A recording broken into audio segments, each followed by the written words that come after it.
Alors, on va essayer de comprendre aussi donc comment ça fonctionne. On va rentrer un peu dans le moléculaire et c'est ce qu'on va voir. Donc, un mécanisme d'action des bêta-lactamines. En fait, la pénicilline, c'est une bêta-lactamine parce qu'elle a une fonction bêta-lactame et c'est une classe d'antibiotiques très utilisée parce que ce motif va être reconnu par des protéines de liaison des pénicillines euh, et cela va bloquer la synthèse de la paroi bactérienne et donc la bactérie ne pourra plus se développer. Et à terme, elle va même en mourir. Euh, c'est les transpeptidases et les carboxypeptidases qui vont permettre de fabriquer la dernière étape du peptidoglycane en transférant un dimère DHA. Et ce qu'on voit, c'est que ça ressemble beaucoup, une partie structurellement ressemble à la pénicilline et donc à ce noyau bêta-lactame. Donc on a en fait toute une famille de bêta-lactamines. Certaines sont naturelles, mais d'autres ont été développées, modifiées, vous voyez. Ça se ressemble beaucoup, mais pas tout à fait. Il y a une ou deux petites subtilités, un H2 en plus dans l'ampicilline. Et l'amoxicilline, c'est une ampicilline avec une fonction hydroxy sur son benzène terminal.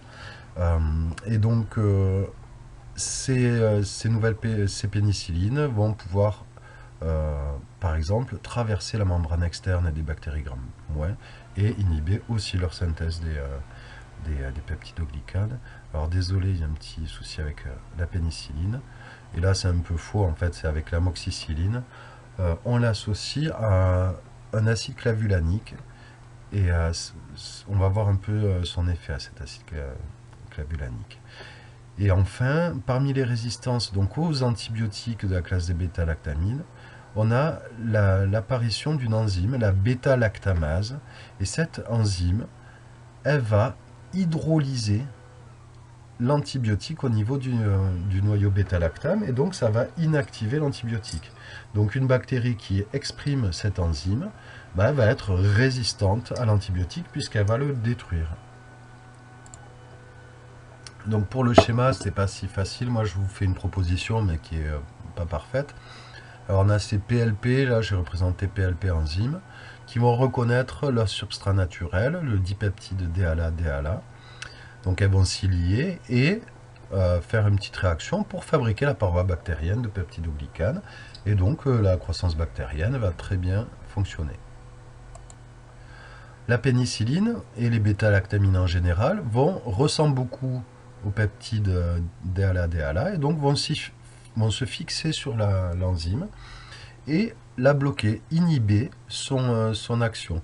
Donc c'est une inhibition compétitive, on appelle, puisqu'elle est réversible, mais ça va provoquer donc que l'enzyme va être inactive pour fabriquer la paroi, et donc il n'y aura pas de synthèse de paroi, et donc pas de croissance. Alors ça sera bactériostatique, c'est-à-dire que ça bloque juste la croissance, mais les cellules ne sont pas mortes. Et dans certains cas, si c'est plus prolongé, ça sera bactéricide, ça tue la bactérie. Alors, la cause principale de la résistance aux pénicillines, aux bêta-lactamines, c'est l'expression d'une bêta-lactamase. Alors, elle va reconnaître la pénicilline et la dégrader. Elle va être coupée en deux, on va dire.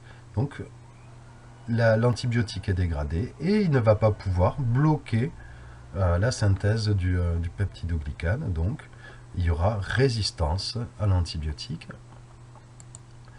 Mais en cherchant avec d'autres bêta-lactamines, on a trouvé certains antibiotiques qui ont une faible affinité pour la bêta-lactamase, mais qui vont être capables, une fois liés, à inactiver complètement la bêta-lactamase.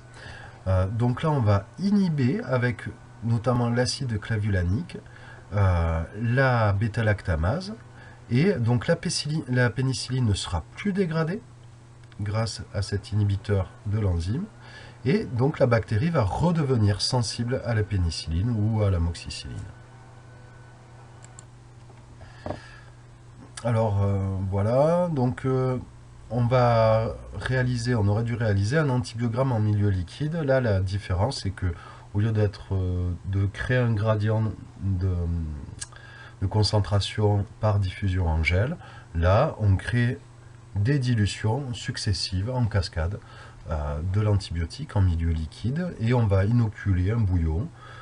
Et s'il y a pousse, c'est que la concentration n'était pas assez forte pour bloquer la bactérie.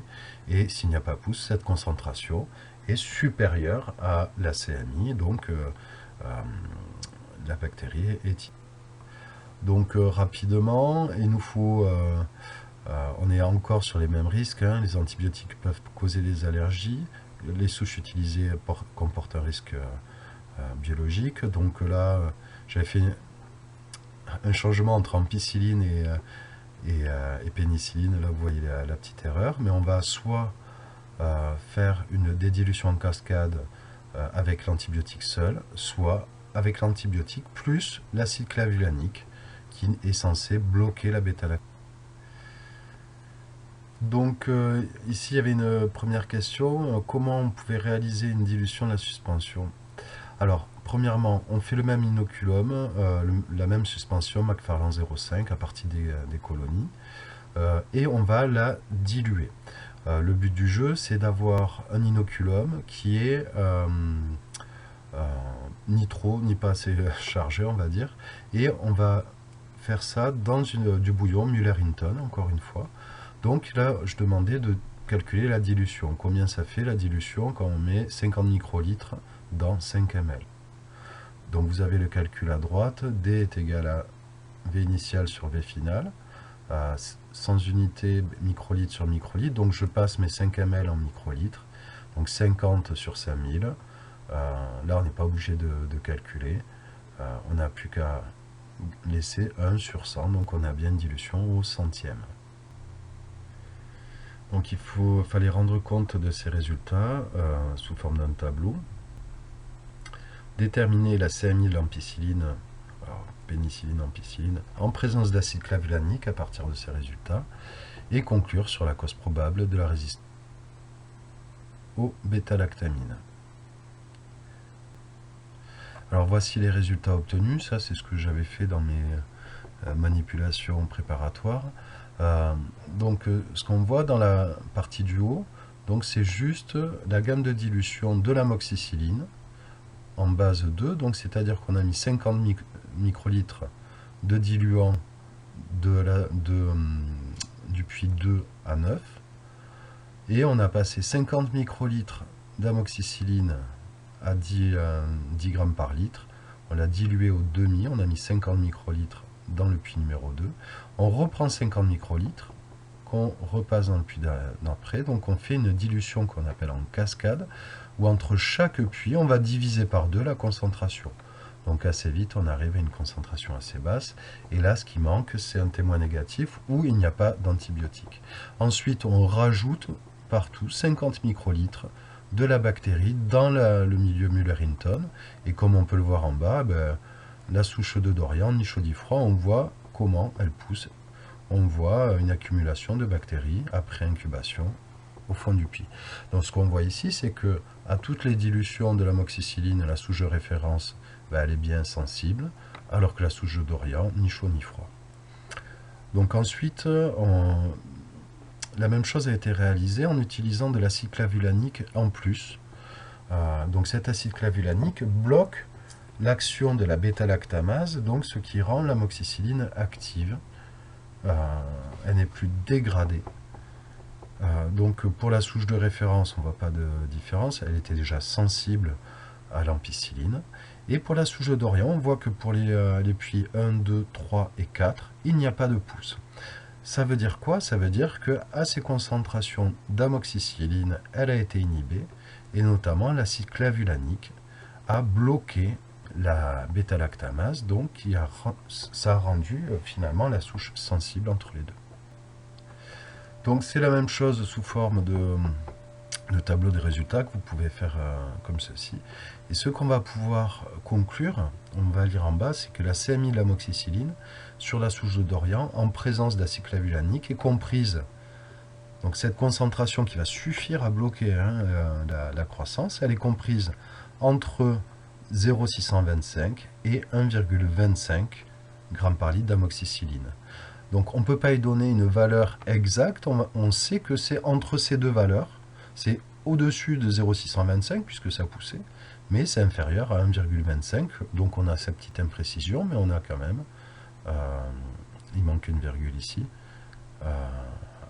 il y en a une en trop là, mais on va pouvoir déterminer, donc évaluer cette CMI en milieu liquide.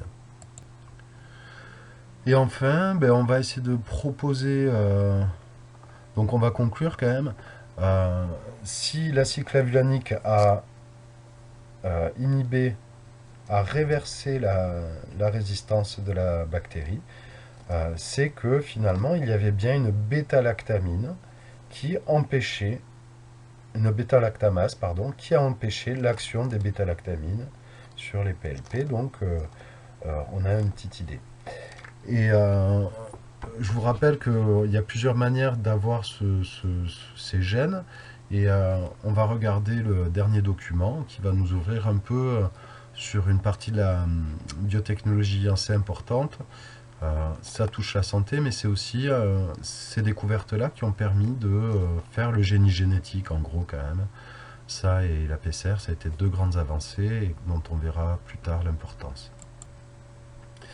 Donc un plasmide, là j'ai mis juste la page Wikipédia parce que déjà c'est pas mal.